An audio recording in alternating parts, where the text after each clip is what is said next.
We are building the infrastructure for Costa Rica to adopt the Bitcoin standard. Not even our community, people who've never heard of Bitcoin are jumping onto the Bitcoin standard because they are seeing it's better. Accidentally, very Bitcoin friendly. They've given a mandate saying Bitcoin is quasi-money, which translates to it's not quite fiat, but it's also not a coconut. And so when you go and spend it, the only thing they care about is when the merchant receives value that they pay their sales tax on it. And a very warm welcome to all of you watching, and especially to Josh, all the way over the pond in Costa Rica. Josh, welcome to the Order Moon podcast. How are you doing today? I'm doing very well. Thank you for having me, Lance.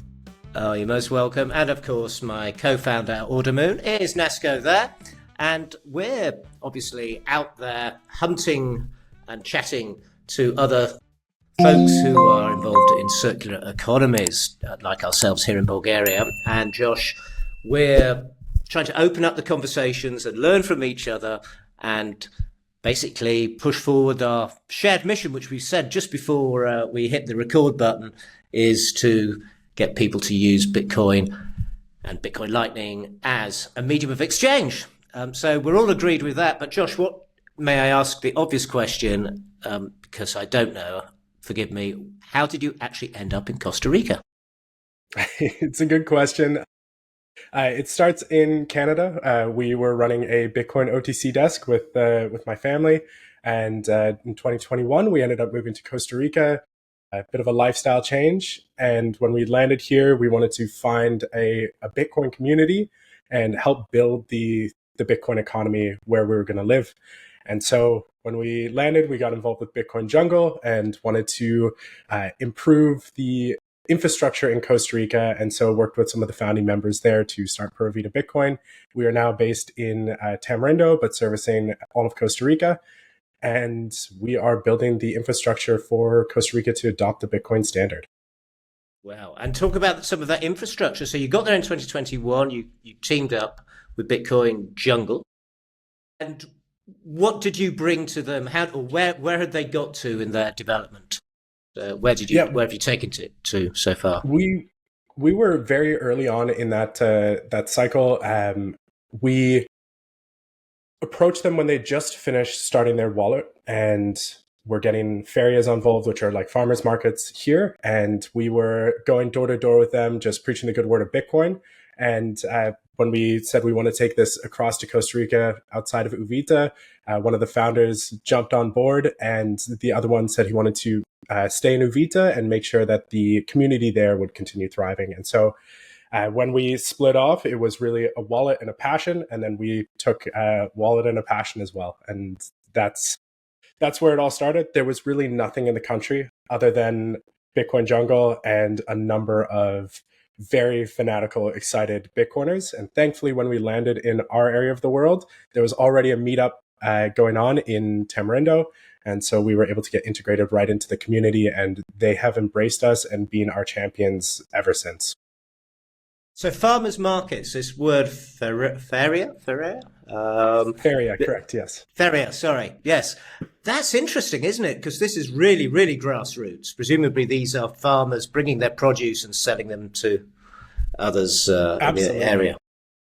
Yep, and it's a very big thing here in Costa Rica. Culturally, we're integrated with the farms. You want to get as much fresh fruit as possible. If you can get fresh eggs, you want to do it. And so in our area specifically, there's like 5 different ferias that happen every night of the week. And if you want to get local produce, you can. And so from an adoption standpoint, it's so important that we work towards living on the Bitcoin standard. And the only way you can do that is by getting the average farmer, the average user, showing them how Bitcoin is superior and how it can improve their life. And ferias are the perfect case study for that. And I have to say what Bitcoin Jungle accomplished with getting the ferias on board so early was so impressive because we've been working on getting ferias and farmers involved. And it's a lot harder of a journey in this neck of the woods because it's a lot more tourist focused. And so it takes a little bit longer to build up trust. But now we're at the stage where there's farmers that will deliver directly to people's doorstep. There's coffee farmers that are actively pursuing Bitcoin clients. And it's come a very, very long way. And so we're trying to work with other passionate people around the country to educate them and set them up with the tools needed to get their local community onboarded, so there can be a increased flow of Bitcoin throughout the economy. And what sort of tools have you provided to the merchants? So we've started from nothing, just using a third-party wallet, the Blink wallet, and we built out our own infrastructure because the Blink wallet is fantastic, but it just doesn't work quite as well with the Costa Rican infrastructure and style of using things. And we ended up giving that wallet to the community saying, hey, you've got Bitcoin now, live on the Bitcoin standard. And then they said, well, this is great, but where do I spend it? And so we ended up setting up Bitcoin point of sale systems, giving that to the community and saying, here you go. Now you can accept Bitcoin and spend Bitcoin on the Lightning Network and everything's fine. Then they came back to us and said, this is fantastic, but what if I need to pay somebody who doesn't accept Bitcoin, or how do I get Bitcoin? And so we set up an OTC desk and we set up a network of ATMs across the country. They are called Bitcoin vending machines in Costa Rica because you're not engaging with the banking system. But this allows people to go in and exchange the local currency for Bitcoin or vice versa. So you're never beholden to when I go to sleep or anybody else. You can go access your money at any time. And now we've set up a banking integration where very soon you'll be able to send transfers from your Bitcoin wallet to a non-Bitcoiner's bank account, and a non-Bitcoiner can send send fiat to your Bitcoin wallet, and there's that full integration. So now it is done. The Bitcoin standard is here. And I'm sure somebody's going to come to us and say, we need something else. And when they do, we absolutely will build it because we want to give the tools to the people. But is there an exchange going on, and are there any regulations that because if you're exchanging fiat to Bitcoin and vice versa, what's happening there? Are there any regulations there? Yeah, so I'll start on the regulation standpoint. The reason we've been able to push so hard for Bitcoin in Costa Rica is because they are accidentally very Bitcoin friendly. They've given a mandate saying Bitcoin is quasi money, which translates to it's not quite fiat, but it's also not a coconut. And so when you go and spend it, the only thing they care about is when the merchant receives value that they pay their sales tax on it. Totally fair.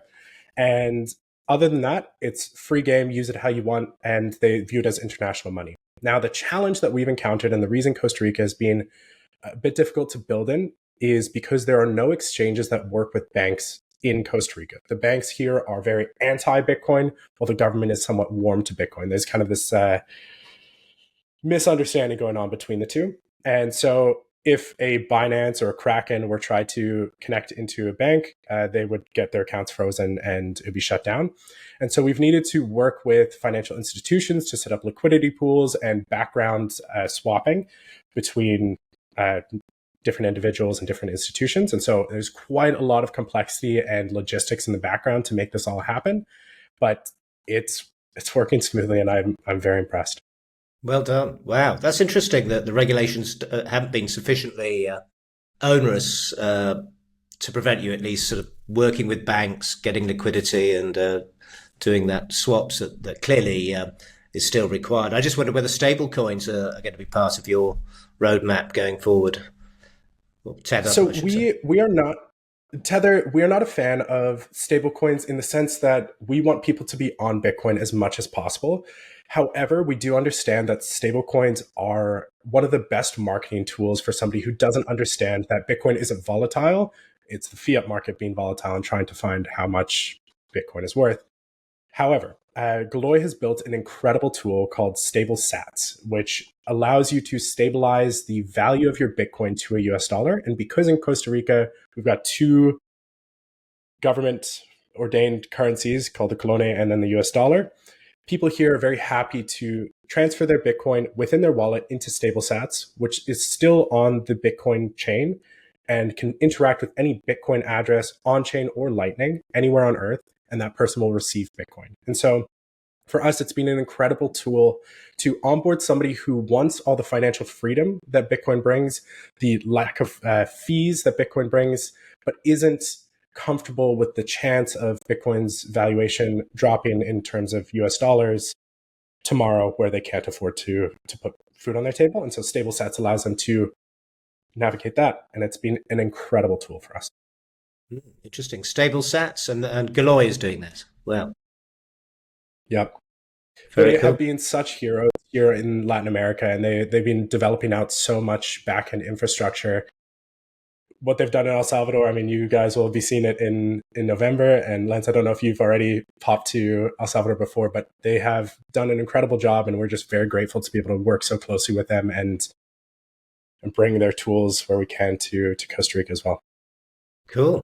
The other, sorry, that thing as it popped into my head is with stable sats, and the benefit of Costa Rica's regulation is unlike in the United States, where if you were to buy Bitcoin and then spend it at a merchant's store, you'd have to pay capital gains. That isn't the case here in Costa Rica. If you receive Bitcoin and you spend it, again, it is like quasi money. Don't know how to look at it. And so the same thing is true with stable sats, where if you're transferring in and out, it's not viewed as a capital transaction. And that has also been huge. Like on the regulatory front, I cannot say this enough. Costa Rica is so accidentally friendly to Bitcoin, and we love it. Fantastic.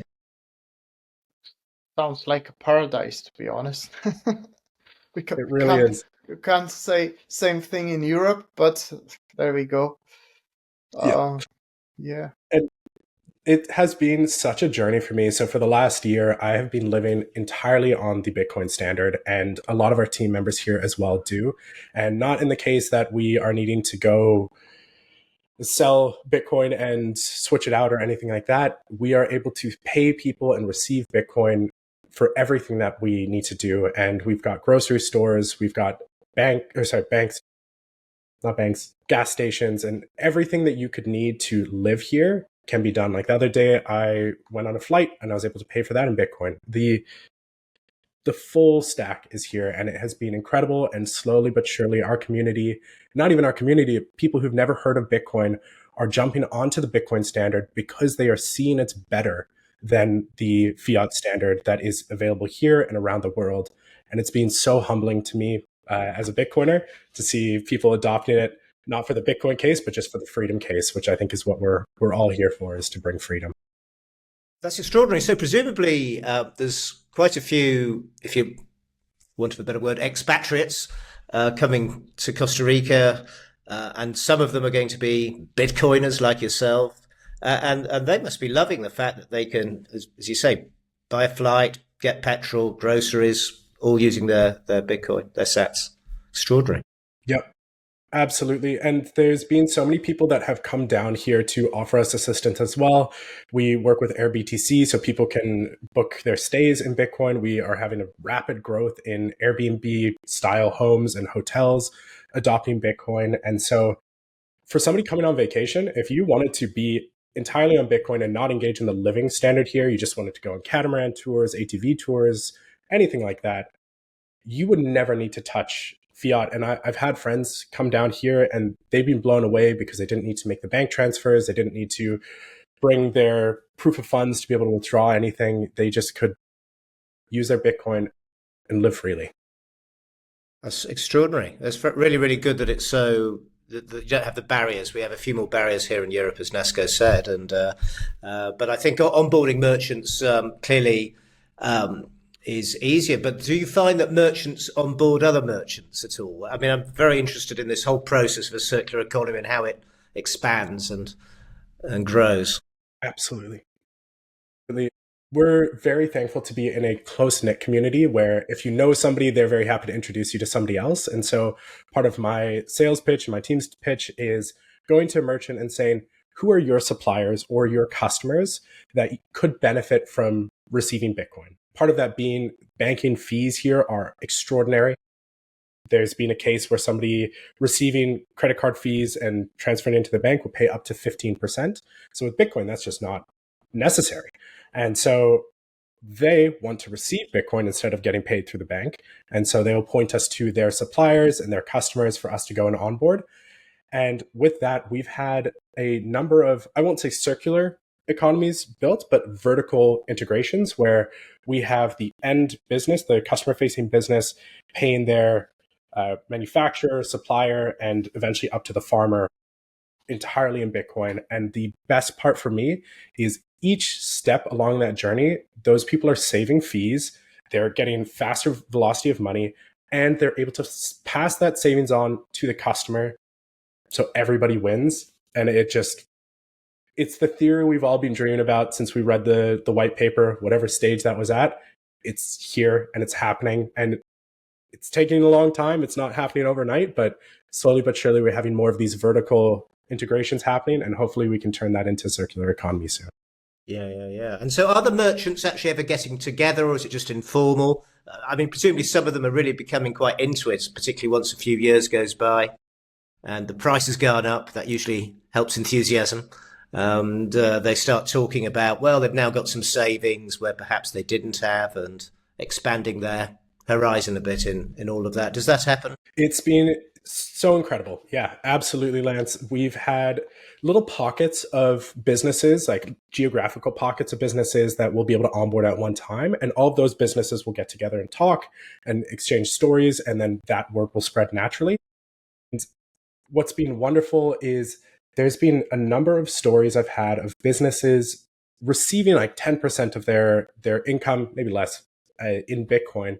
But that percentage outperforming the entire rest of their business because of Bitcoin's price going up. And because, again, they're not trapped by fees and they're able to use this money the way they need to use it. And so you've got these guys that are turning it into absolute champions of Bitcoin saying, hey, this 10% of my business is more valuable than the other 90% that I've received this year. They will tell everybody. And so that has been such a huge growth impact for us.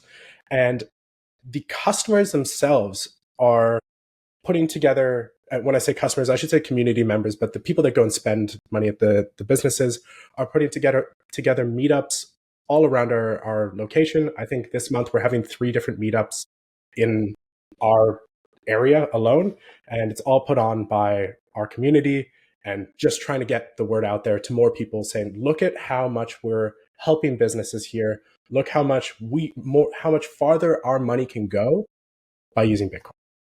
Fantastic. I mean, we're getting some of that here in Bulgaria. I think it's fantastic when I hear the sales they've made in with Sats. They keep that, and that's almost becomes their new savings pot. They really. That's when I think it clicks a bit. That's when you make a Bitcoiner, isn't it? Absolutely. No. Let's go. You go. Happening. Yeah. I'll go ahead. It's not happening within every venue because some of the venues, what you just said, 10% of all the sales is just mind blowing, to be honest. Because we're seeing here some people don't even get to 1% because they're usually busy.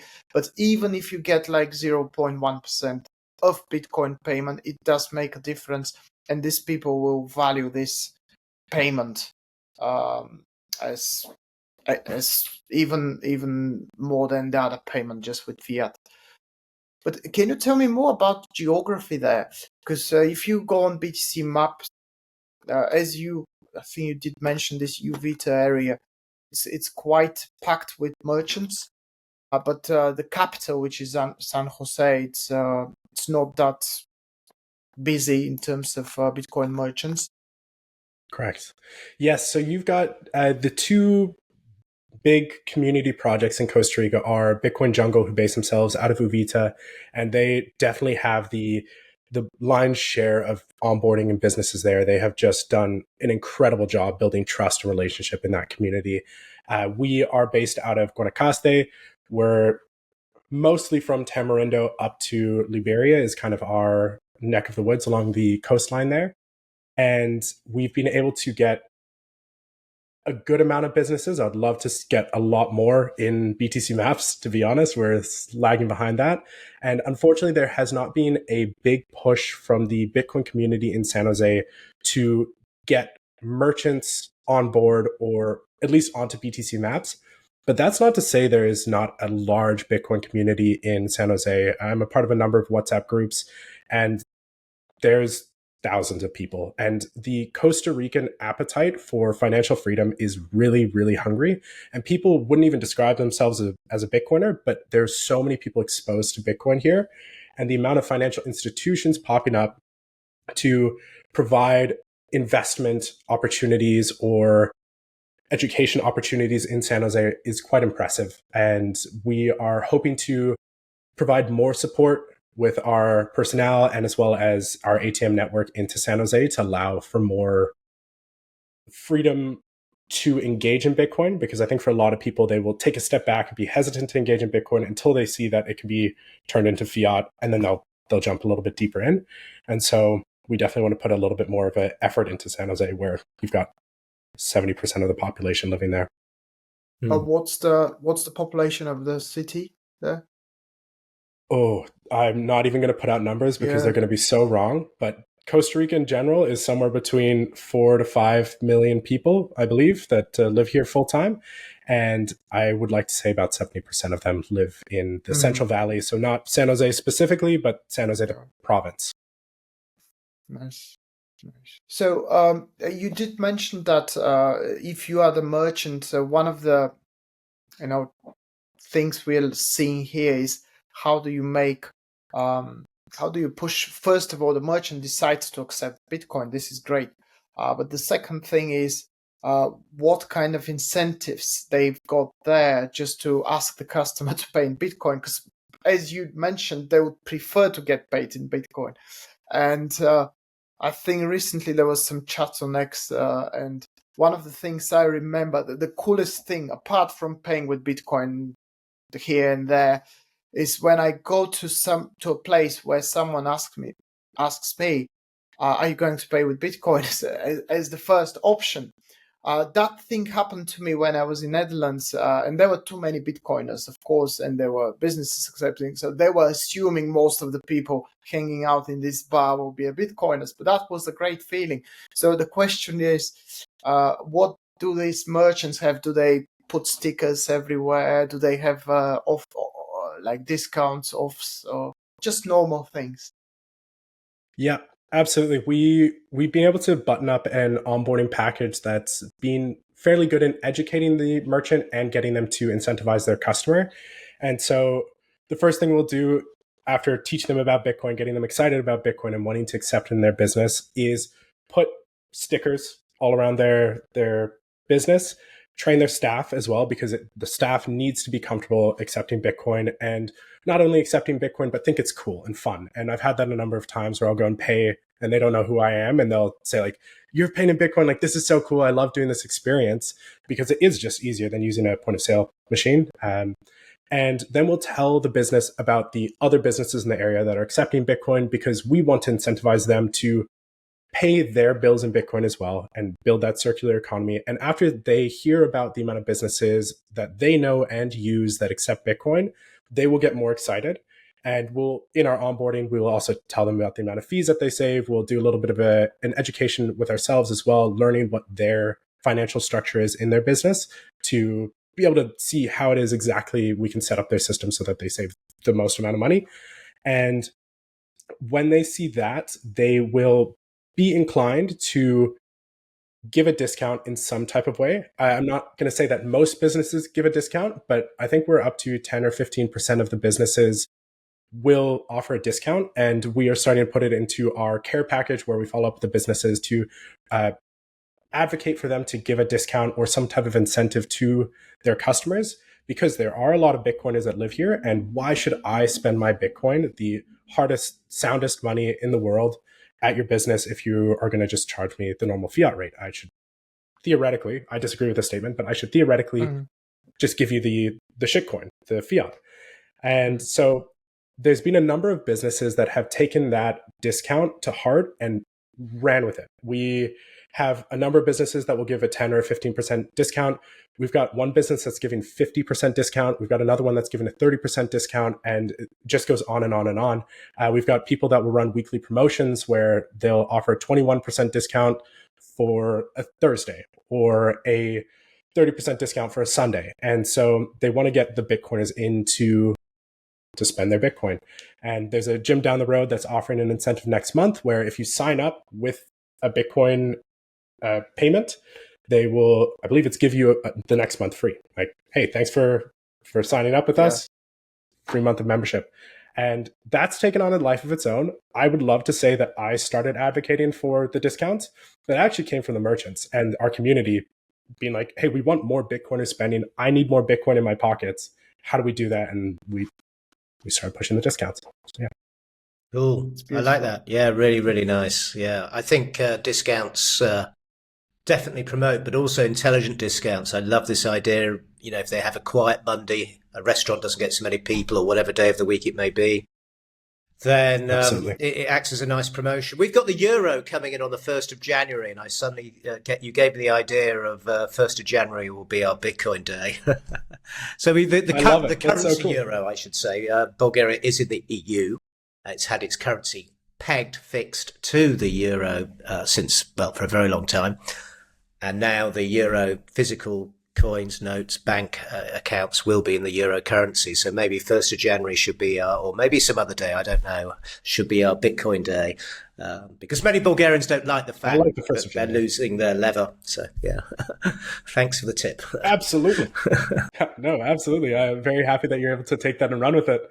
And if you guys do have the stats on some of your merchants that are paying fees to the banks and whatnot, I would encourage you guys to sit down with them and break it down. We did it the one day with a bar, and that was the example of them paying.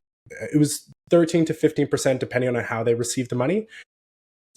Of his own volition, the bar owner said, okay, I'm going to offer a 10% discount for people who pay in Bitcoin because I immediately will save 3% if I don't have to pay with a credit card, and then my customer gets to save 10%. And the amount of customer loyalty there has shot through the roof. I mean, it's already been a mainstay bar in the town. It's an incredible place. But if you talk about becoming a Bitcoin location, that 10% discount just cemented it, where now if I'm going to go grab a beer in Tamarindo, I'm going to go to that bar. And yeah, it just came from breaking down their fee structure. Nice. Yeah. I like that very much. In our case, fees are not that massive. So it's a difficult comparison if you go there. They usually pay 1 to, even some people pay less than 1%, some businesses. And of course, yeah. In for example, in the ski resorts, Bansko is the one we do quite a lot in and build up. They do receive visitors from non-EU countries. Which is 4%. And US and Israel, which they charge 5%. 4-5, yeah. Yeah, for some reason that, I mean, because, for example, the UK was in the EU and then Brexit happened, and overnight they just doubled the rate because they could. They got away with it. I could see no logical reason why. Nobody ever could give me any answer on that one. Maybe if you're listening to this, you can tell me why. But we did ask a payment processor we deal with, fiat payment processor, and they gave no answer. It was like their intermediary, you know. It's like because they charge them, but well, somebody's charging more down there. Why? Nobody knows. So yeah, so let's. It's a bit more than we think, actually, Nasco. They're paying on in the tourist areas, particularly. Yeah. And the thing that people don't catch on to is the arbitrage rate between transfers. Yes, the credit card processor or payment processor is going to charge a 3 or 5% fee, but if I'm converting from Canadian dollars to euros, the bank and the credit card processor are both going to take a spread on that Forex transaction. So you're not actually paying 3 or 5%. You're paying closer to 6, 7, or 8%.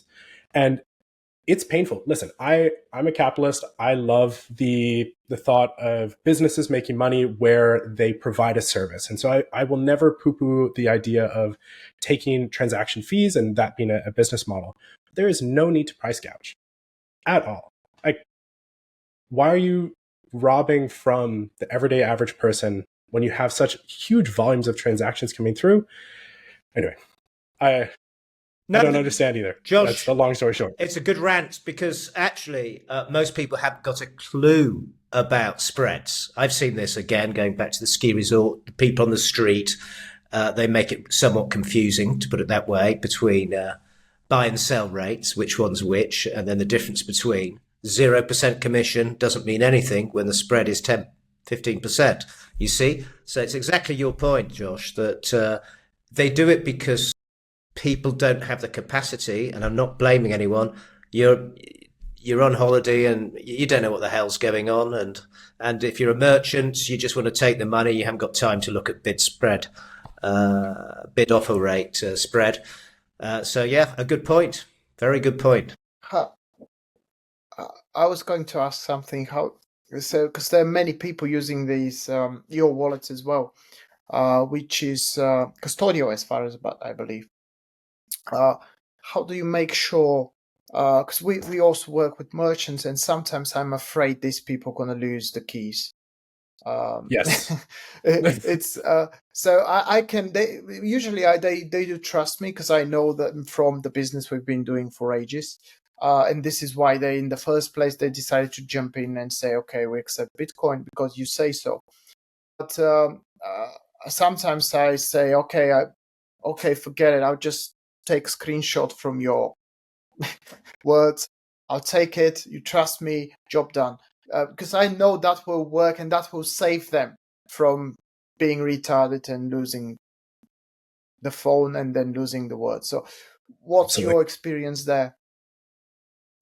Yeah. So our first thing that we'll always say to somebody is we are onboarding you to a hot wallet, a custodial wallet, and you should never have more money in here than in your physical wallet in your pocket.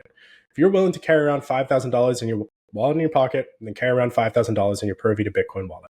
If you're not willing to do that, immediately let's get you a cold storage device. Let's go set you up so that you can self-custody, because even though I am a part owner of this secure custodial wallet, it's still a custodial wallet. And you hear so many horror stories about hackers and whatever people breaking into that system. And so we need to push people to best practice, which is cold storage. Now, on our side, in the back end, we believe in multi-sig cold storage. So we will make sure that the funds that are in our wallet are secured by multiple signatures across all of our shareholders so that there is no opportunity for somebody to hack into our wallet and steal the funds out of there. And that has worked really well. We've had situations before where people have tried to hack into our wallet and they haven't gone away with a Satoshi, which has been fantastic. But yes, I don't know if I answered that question perfectly, but it's first make sure that the service provider, in this case Pura Vida Bitcoin, is set up with multi-sig cold storage wallet.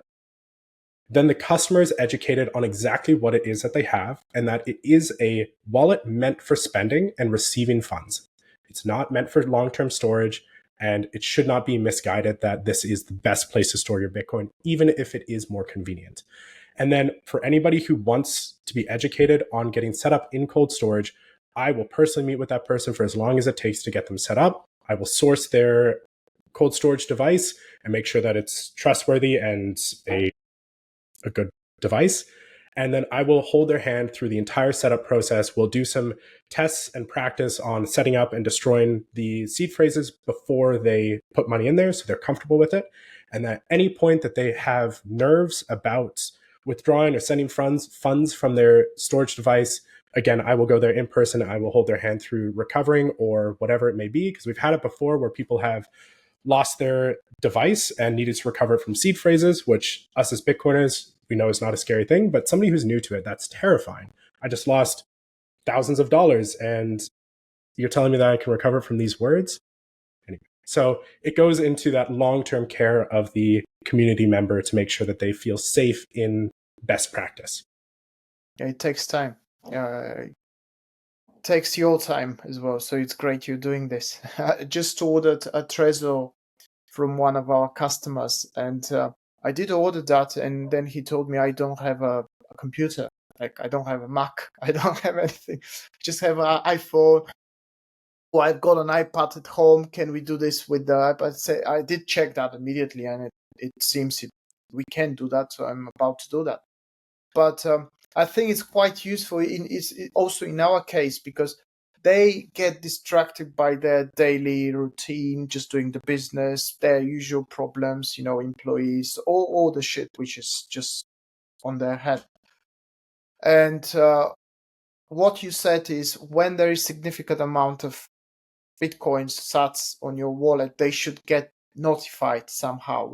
Our app should notify them, say, oh, you're reaching dangerous levels. You should be doing something. One, just do it yourself or contact us if you want us to help you. And as you said, we're also willing to go and help personally. Well, Yep. yeah, that's Yeah. And I think there's, on the note of being willing to help, actually, I'm going to take a step back. First off, the idea of a notification is a fantastic idea. I didn't have that. That was yours. I absolutely am going to ask us to add a notification when it reaches a certain level. I think that's such a brilliant idea. It's like alert. But alert. Exactly. Like you're reaching a level that I wouldn't want to carry in my pocket. Please take care of it. Yeah. But on the note of education, I think there is something that we are all working towards, and you guys are doing a fantastic job already from what I've seen online, of making sure the experience in Bitcoin is orders of magnitude better than the experience in fiat. And that requires a level of expertise on our part as a service provider to make sure that the customer themselves doesn't need to be a Bitcoin professional in order to operate in the space.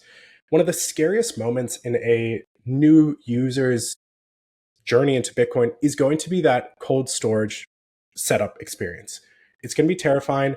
And if they're not a regular Bitcoin user, maintaining that level of knowledge to know what is the best hardware device, what is best practice with storing my seed phrases, all of that, they shouldn't need to go looking through the annals of the Bitcoin history to learn what is best. We need to be able to provide that and take that level of stress from them, because it is so stressful. And I think what you guys are doing on the transaction side is fantastic. You guys are creating a product that is better experience than the fiat system, and you're using better money than the fiat system. So you're already worlds ahead.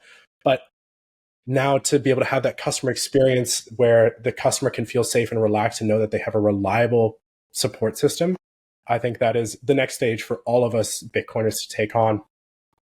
I think that's very true. Exactly. And again, you've sparked a few initiatives that I think we can do for the Bulgarian market to make sure that they have sufficient education and hand-holding with the hardware wallet, safe custody. Yeah. I can 100%. We're on that journey. We're still looking, hearing some feedback. We're looking at some cases that pop up in the within the merchant shops and phones, and it's interesting.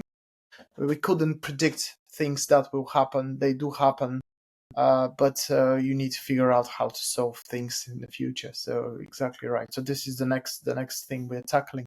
We'll try to wrap up, but. What did you spend some sats on today or yesterday? Today, I have not left my house yet, but yesterday I went to the grocery store. I bought some eggs and bread, and I came back and how many sats? And I bought some beers. Let me check exactly how many sats, because I don't know off the top of my head. Whilst you're looking for that, I can say the last thing I bought sats with, can you believe it, was Costa Rican coffee from Black Honey. Because it's very, they do some very premium specialty beans.